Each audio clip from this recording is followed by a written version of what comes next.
नमस्कार छात्रों, आशा करता हूँ अच्छे होंगे आप। आइए आज हिंदी साहित्य के इतिहास के परिप्रेक्ष्य में हम आप लोगों को बताते हैं भाग 1। और ये भाग सबको पढ़ना है, कक्षा 9, 10, 11, 12, ये उसकी भूमिका मात्र है। फिलहाल हिंदी साहित्य के इतिहास के अंतर्गत कुछ प्रश्न आपके बोर्ड परीक्षा में पूछे जाते हैं, 10 और 12 के। सबका कोर्स अलग अलग है, सबको अलग अलग पढ़ना, लेकिन आज का जो चैप्टर है भाग 1, ये सभी छात्रों को पढ़ना है। आइए बात करते हैं हिंदी गद्य साहित्य के इतिहास के विषय में। हम पढ़ते हैं भाग 1।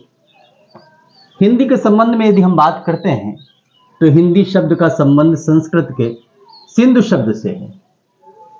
सिंधु शब्द भारत में बहने वाली नदी सिंध नदी को कहते थे। भारत में जो एक नदी बहती थी जिसे हम सिंध नदी कहते थे, ठीक, उसी आधार पर आसपास की भूमि को हम सिंधु कहने लगे। अर्थात जो भारत में नदी बहती थी उसको सिंधु कहते थे और उसी के आधार पर सिंध नदी कहते थे। उसी के आसपास के क्षेत्र को हम सिंधु कहने लगे और वहां के रहने वाले लोगों को हम क्या कहते थे? उस भूमि के आसपास रहने वाले लोगों को सिंधु कहते थे।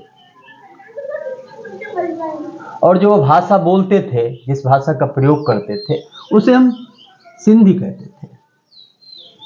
वर्तमान में सिंधी अन्य अर्थों में प्रयोग किया जाता है, लेकिन उस समय जो भाषा का प्रयोग करते थे आसपास के रहने वाले, उसे सिंधी कहते थे। बाद में हमारे भारत में ही ईरान, जिसे पहले हम फारस कहते थे, फारस के लोग मुस्लिम आक्रमण से बचने के लिए मुस्लिमों द्वारा उत्पीड़ित किए गए, परेशान किए गए, तो भारत के हिस्से में आकर वो रहने लगे इन्हीं के लोगों के साथ में। उनके प्रभाव में आकर, ईरानियों के प्रभाव में आकर, वो जो भाषा बोलते थे उसे हम फारसी कहते थे। फारसी भाषा के प्रभाव में हम सिंधु को हिंदू कहने लगे। अर्थात उस नदी को जिसे हम सिंध बोलते थे उसे हिंद बोलने लगे और सिंधु को हिंदू बोलने लगे। और जो वहां के रहने वाले लोगों को हम सिंधु कहते थे उसे हिंदू कहने लगे और वो जो भाषा बोलते थे सिंधी, उसे हम हिंदी कहने लगे। ये फारसी लोग, ये ईरानी लोग, ईरान से आए हुए लोग सा को हा बोलते थे और दा को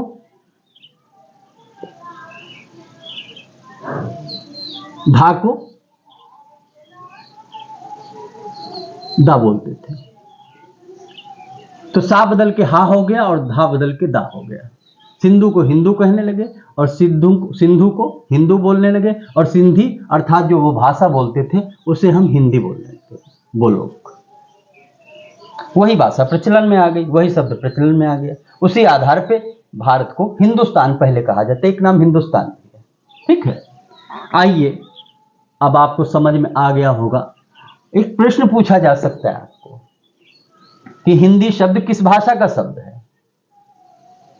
वैसे तो हिंदी को हम सिंधी बोलते थे पहले, लेकिन फारसी के प्रभाव में आकर अगर आप ये सिंधी को हिंदी बोला जाने लगा, इसलिए फारसी के प्रभाव में आकर जब सिंधी को हिंदी बोला जाने लगा, इसलिए आप उत्तर लिखेंगे कि हिंदी शब्द किस भाषा का शब्द है, तो आप लिखेंगे फारसी भाषा का,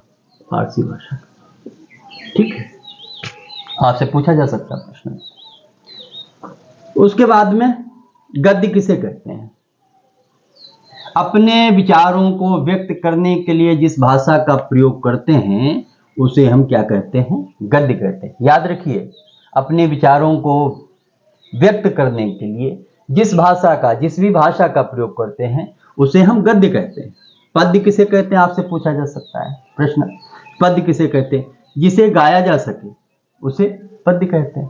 साधारण सी बात, जिसे आप गा सकते हैं उसे पद्य कहते हैं। दूसरी परिभाषा है जो छंदबद्ध, लयबद्ध, तुकबद्ध तथा रस एवं अलंकारों से परिपूर्ण हो उसे पद्य कहते हैं। अर्थात जो छंदबद्ध हो, जिसमें तुकांत का प्रयोग किया गया हो, जिसमें रस हो अर्थात आनंद हो जिस भाषा में, या जिसमें अलंकारों का प्रयोग किया गया हो, उसे हम पद्य बोलते हैं। आपसे एक प्रश्न ऐसे पूछा जा सकता है, गद्य और पद्य में अंतर क्या है? तो जिसे साधारण इसी परिभाषा के आधार पर हम गद्य और पद्य में अंतर लिख देते हैं। जिसे गाया ना जा सके तथा विचार प्रधान हो, उसे हम गद्य कहते हैं, तथा जिसे गाया जा सके उसे गद्य कहते हैं। जिसे गाया ना जा सके, ठीक है, तथा विचार प्रधान हो, उसे गद्य कहते हैं, उसे गद्य कहते हैं। यहाँ पे लिखे दे रहे हैं, ठीक, उसे गद्य कहते हैं, गद्य कहते हैं, ठीक, लिख लेना। तथा जिसे गाया जा सके एवं भाव तथा तुक प्रधान हो, उसे पद्य कहते हैं। एक प्रश्न और बनता है आपका कि साहित्य किसे कहते हैं? साहित्य संस्कृत भाषा के अनुसार धर्म, अर्थ, काम व मोक्ष की प्राप्ति जिस भाषा से होती है उसे हम साहित्य बोलते हैं। आगे, अथवा हम ये साहित्य के रूप में साहित्य का विवेचन कर सकते हैं। इस आधार पर साहित्य की परिभाषा हम बता सकते हैं कि जो लेख या काव्य समाज का दर्पण हो, उसे साहित्य कहते हैं। अर्थात बहुत सी कविताएं हैं, बहुत से ऐसे लेख हैं जो समाज को उसको आईना दिखाते हैं, उसको दर्पण दिखाते हैं कि समाज का मूल स्वरूप क्या है, क्या है लोग, उसे हम साहित्य कहते हैं। या वह भाषा जो मानव जीवन के लिए हितकारी हो, उसे साहित्य कहते हैं, वह साहित्य कहलाती है।